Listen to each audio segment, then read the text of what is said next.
안녕하십니까. 내가 이혼 전문 변호사다의 저자 솔로몬입니다. 오늘은 저희 솔로몬 제2블로그 솔로몬 이혼 이야기에 좀 흥미로운 내용을 올려드렸습니다.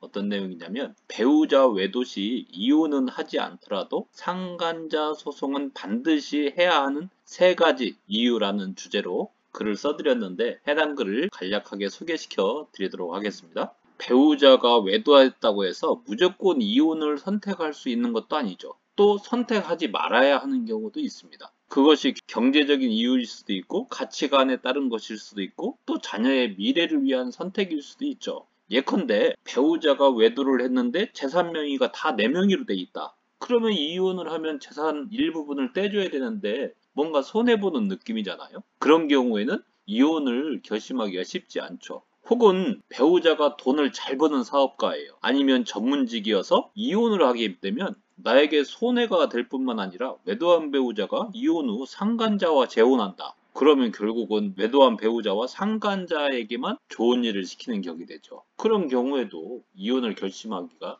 쉽지 않습니다. 또 여러 가지 사정으로 본인은 경제적인 능력이 없어요. 그래서 배우자의 수입에 의존해서 본인과 자녀들의 생계가 꾸려지고 있다고 하면 이혼한 이후에 내가 자녀를 양육해야 되는데 생계 보장이 안 되는 경우가 있죠. 이런 경우도 굉장히 많습니다. 이런 경우에는 이혼하기가 쉽지 않습니다. 그러면 이런 경우에는 그냥 넘어가야 되느냐? 무조건 참고 견디면 되느냐? 안 된다. 자, 그런 경우에도 이혼은 하지 않더라도 상간자 소송만큼은 반드시 해야 된다라고 저희 솔로몬은 말씀을 드리죠. 그 이유가 크게는 3가지가 있습니다. 그 이유를 차례대로 설명을 드려보면 첫 번째, 경제적으로 이득이 되죠. 상간자 소송을 하면 외도 증거의 확실한 정도, 외도로 인한 정신적 고통의 크기, 이런 사유 등에 따라서 적게는 1,500, 많게는 3,000만 원을 받아냅니다. 그럼 경제적으로 이득이 되죠. 그리고 그 받아낸 위자료는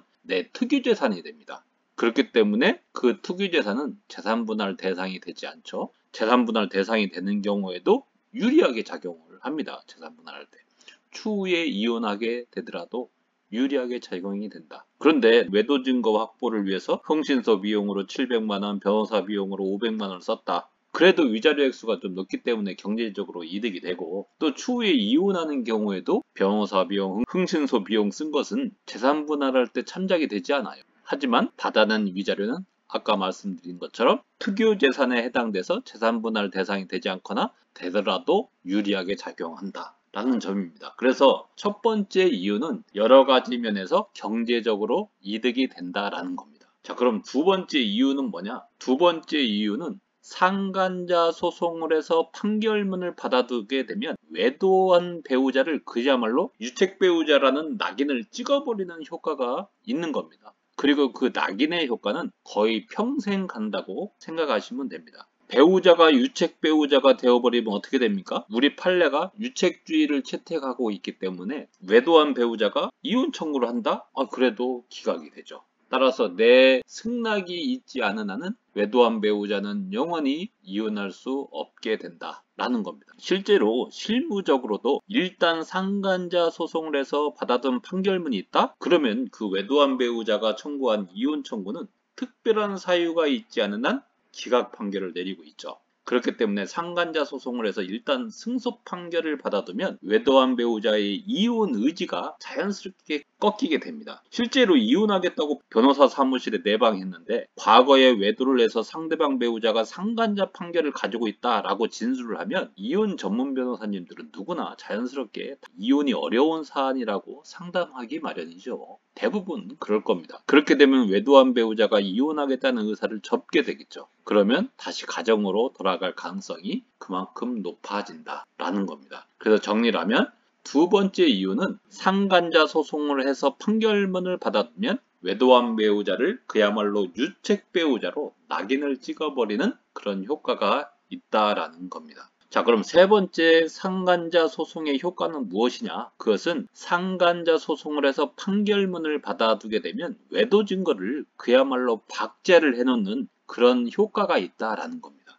예를 들면 실제 이혼 소송에서 배우자가 과거에 외도했어요 라고 주장하면서 그 외도를 입증하기 위해서 과거에 확보해 놓은 외도 증거를 제출한다 법원에. 그러면 어떤 분위기냐면 뭐 옛날 일 가지고 그래 라는 분위기가 되죠. 물론 이것이 효과가 없다는 건 아닙니다. 효과가 아주 적다. 하지만 과거에 받아둔 상간자 판결을 제출하게 되면 분위기가 어떻게 되느냐, 10년도 훨씬 넘은 것일지라도 외도한 배우자가 유책 배우자라는 데에 이견을 달지 않는 분위기가 됩니다. 그렇기 때문에 시간이 흐를수록 약해져가는 증거의 증거력을 평생 가도록 하고 싶다면 반드시 상간자 소송을 해서 판결문을 받아두는 것이 필요하다라는 점입니다. 또 하나 부가적으로 말씀을 드린다면, 배우자가 외도를 했는데도 아무런 조치를 취하지 않는다? 그럼 배우자는 이런 생각을 하겠죠. 외도를 해도 배우자가 아무런 제재를 하지 않네?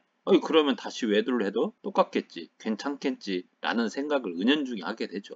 사람인 이상, 그리고 그 외도는 반복될 가능성이 커지는 거죠. 그렇기 때문에 이를 방지하기 위해서라도 배우자가 외도를 했을 경우에는 이혼은 하지 않더라도 여러 가지 이유로 상간자 소송만큼은 반드시 해서 판결문을 받아들 필요성이 크다라고 저희들이 말씀을 드립니다. 배우자 외도했을 경우 이것을 이혼을 해야 되느냐, 용서를 해야 되느냐, 여러 가지 갈등 상황이 발생을 합니다. 그래서 외도를 했을 경우에 실제 어떻게 대처를 할 수 있는지 그 대처 방안, 우리 솔로몬이 이렇게 대처를 해서 이렇게 효과를 봤다라는 그런 사례를 4개 링크를 해드렸습니다. 오셔서 한번 읽어보시면 많은 도움이 되실 거라고 생각을 합니다. 저희 블로그 들어오셔서 한번 보시면 도움이 될 것 같습니다. 저희 블로그 링크는 아래 영상 밑에 더보기에 링크를 해드릴 테니까 타고 오시면 될 것 같습니다. 이 글은 제2 블로그에 올려드렸습니다. 제2 블로그로 들어오시면 될 것 같습니다.